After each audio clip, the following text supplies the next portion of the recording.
Pendant que le monde regarde ailleurs, l'organisation terroriste Daesh continue ses massacres.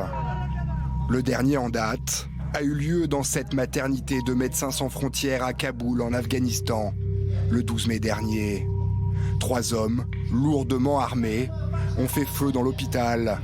16 personnes sont mortes, dont 2 bébés.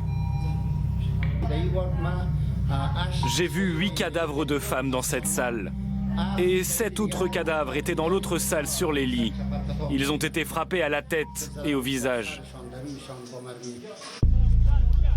Quelques heures plus tard, un kamikaze a tué au moins 21 personnes lors des funérailles d'un commandant de police afghan.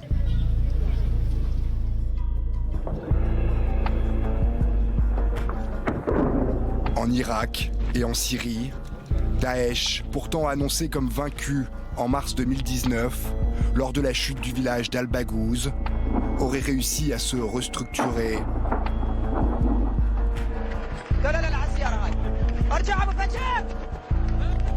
Le 2 mai dernier, ils ont mené une attaque meurtrière contre une milice irakienne au nord de Bagdad. Bilan, 10 morts. Entre 2000 et 3000 combattants de Daesh circuleraient toujours entre l'Irak et la Syrie. Nous lancerons bientôt des opérations militaires massives pour éliminer l'ennemi Daesh. Il peut avoir l'illusion que le gouvernement est préoccupé par la politique, la crise économique ou l'épidémie de coronavirus, et que cela peut lui offrir une opportunité pour son expansion. Il a tort.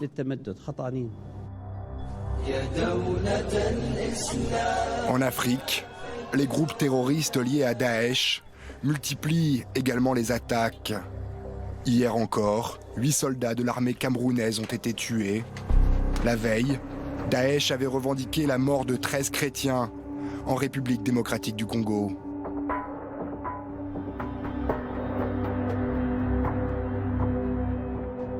L'organisation terroriste aurait récemment diffusé des messages appelant ses membres à profiter de la crise du Covid-19 pour perpétrer des attentats partout dans le monde.